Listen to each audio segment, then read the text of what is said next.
ಬಿರ್ಸಾ ಹುಟ್ಟು ಹಾಕಿದ ಚಳುವಳಿಯನ್ನು ಸಮುದಾಯವು ಅವನ ನಂತರವೂ ಮುಂದುವರಿಸಿಕೊಂಡು ಹೋದ ಕಥೆಯನ್ನು ಮಹಾಶ್ವೇತಾದೇವಿಯವರು ಛೋಟೆ ಮುಂಡಾ ಔರ್ ಉಸ್ಕಾ ತೀರ್ ಎಂಬ ಕಾದಂಬರಿಯಲ್ಲಿ ಬಳಸಿದ್ದಾರೆ. ಈ ಕೃತಿಗೆ ಸಾಹಿತ್ಯಕ ಮಹತ್ವವಿದೆಯೆಂದು ವಿಮರ್ಶಕರು ಒಪ್ಪುವರೋ ಇಲ್ಲವೋ ತಿಳಿಯದು. ಆದರೆ ಹೆಚ್ಚು ಕಡಿಮೆ ವಸಾಹತು ಆಡಳಿತದ ಕೊನೆಯವರೆಗೆ 70 ವರ್ಷಗಳಷ್ಟು ವಿಸ್ತಾರವಾಗಿ ಹರಡಿರುವ ಕಾಲವ್ಯಾಪ್ತಿಯನ್ನು ಹೊಂದಿರುವ ಈ ಕಥೆಯ ಚಾರಿತ್ರಿಕ ಮಹತ್ವ ಅಮೂಲ್ಯವಾದುದು. ಬುಡಕಟ್ಟು ಲೋಕವು ನಾಗರಿಕ ಸಮಾಜದಿಂದಾಗಿ ಪಡುತ್ತಿರುವ ಬವಣೆಗಳಿಗೆ ಕೊನೆಯೇ ಇದ್ದಂತಿಲ್ಲ. ವಸಾಹತು ಕಾಲ ಮುಗಿಯಿತು ಎಂಬುದು ದೇಶದ ಇನ್ನಿತರರಿಗೆ ನಿಜವಿರಬಹುದು. ಆದರೆ ಬುಡಕಟ್ಟು ಜನರನ್ನು ಶೋಷಿಸುವ ಪ್ರವೃತ್ತಿಯಲ್ಲಿ ಸ್ವತಂತ್ರ ಭಾರತದ ಸರ್ಕಾರ ಬ್ರಿಟಿಷರ ಹಾದಿಯನ್ನೇ ಮುಂದುವರಿಸಿದಂತೆ ತೋರುತ್ತದೆ. ಮಹಾಶ್ವೇತಾದೇವಿಯವರು ಈ ಕಟು ಸತ್ಯವನ್ನು ಅನುಮಾನಗಳಿಲ್ಲದೆ ಕಾಣಿಸಿದ್ದಾರೆ.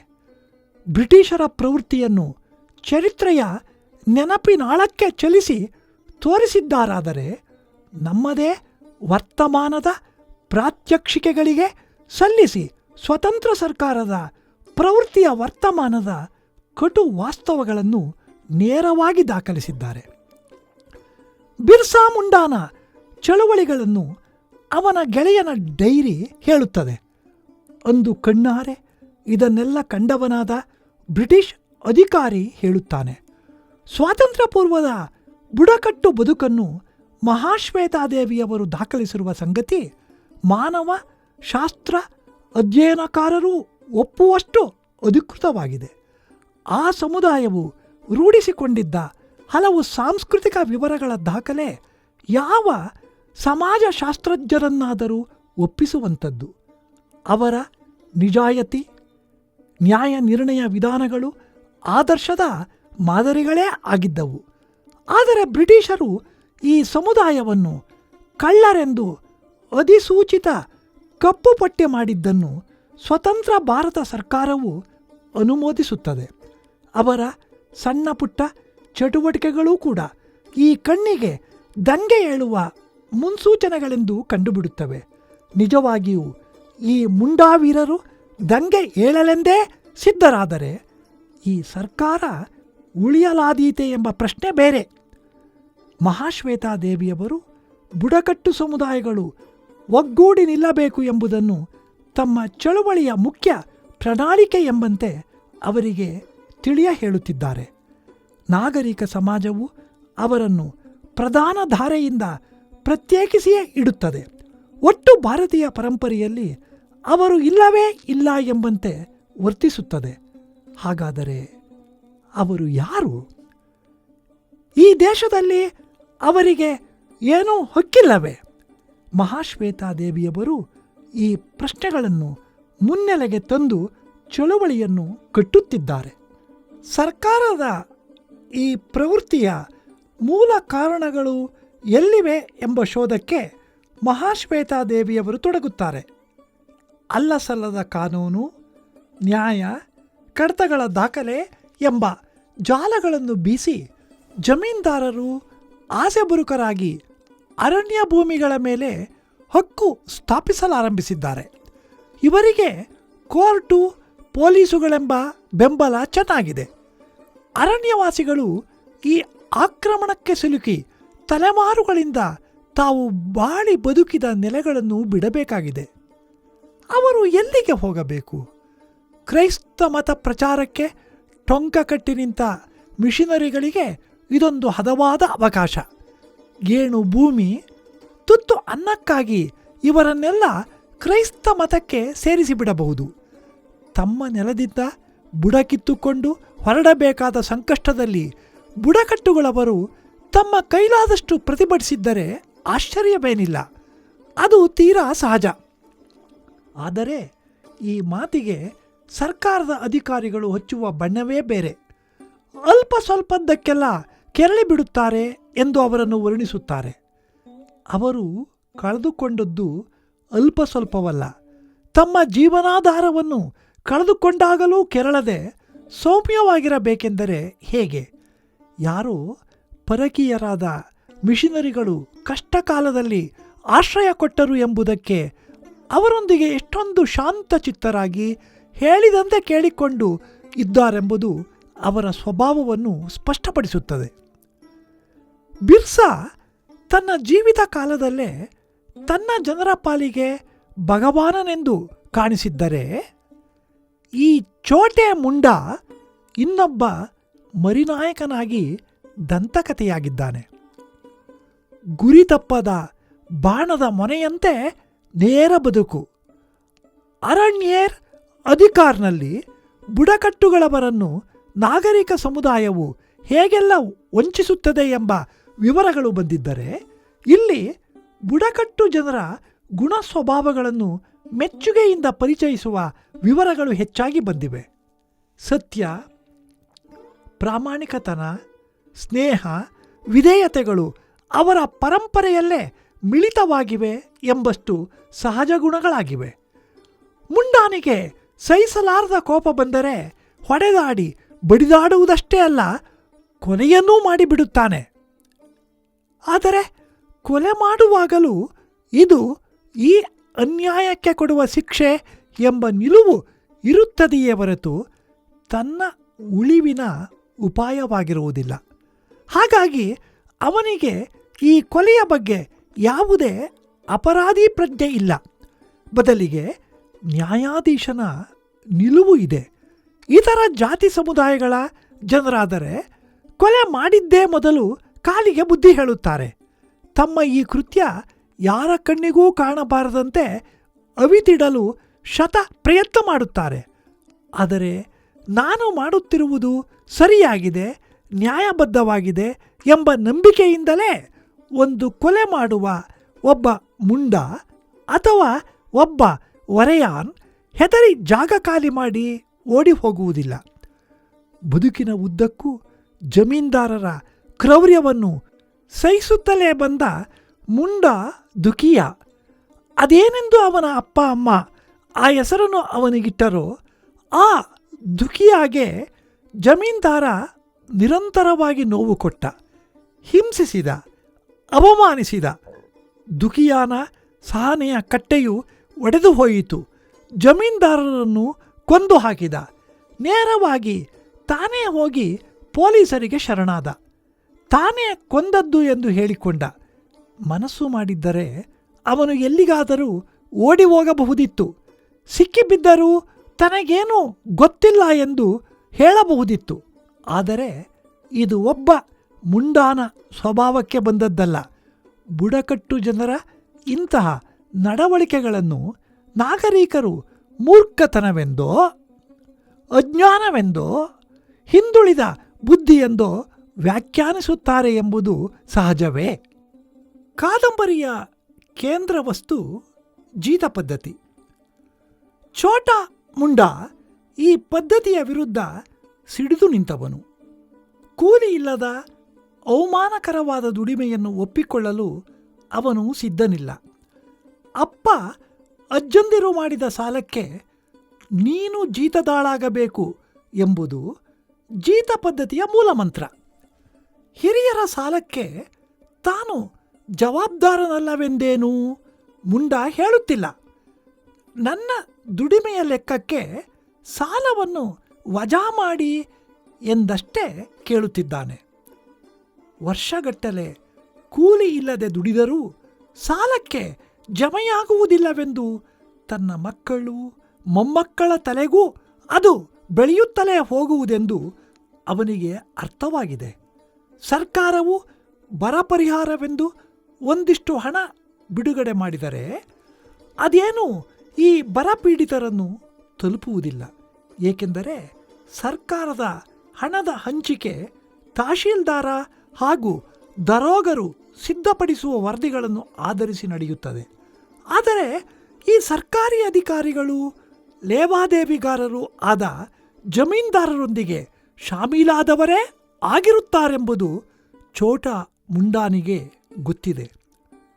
ಬುಡಕಟ್ಟು ಜನರು, ಅಸ್ಪೃಶ್ಯ ಜಾತಿಯವರು, ಕೂಲಿ ಇಲ್ಲದೆ ತಮ್ಮಲ್ಲಿ ದುಡಿಯತಕ್ಕದ್ದು ಎಂಬುದನ್ನು ಜಮೀನ್ದಾರರು ತಮ್ಮ ಆಜನ್ಮಸಿದ್ಧ ಹಕ್ಕು ಎಂದೇ ತಿಳಿದಿದ್ದಾರೆ.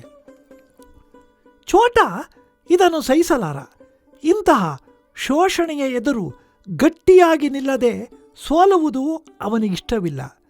ತನ್ನ ಜನರನ್ನು ಒಗ್ಗೂಡಿಸಿಕೊಂಡು ಅಧಿಕಾರಿಗಳನ್ನು ನೇರವಾಗಿ ಭೇಟಿ ಮಾಡಲು ತೋಹರಿಗೆ ಹೋಗುತ್ತಾನೆ.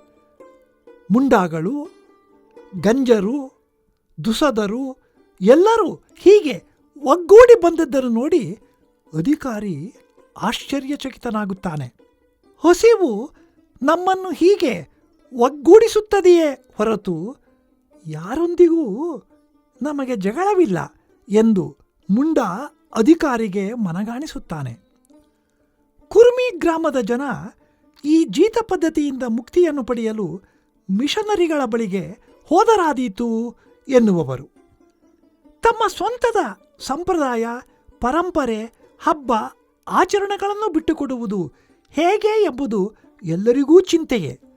ಆದರೆ ಹಸಿವಿನ ಅಬ್ಬರದ ಎದುರು ಇವೆಲ್ಲವನ್ನು ಮರೆಯುವುದು ಅನಿವಾರ್ಯ ಎಂದುಕೊಳ್ಳುತ್ತಾರೆ. ಆದರೆ ಛೋಟ ಮುಂಡ ಇಂತಹ ಪಲಾಯನಕ್ಕೆ ಸಿದ್ಧನಿಲ್ಲ.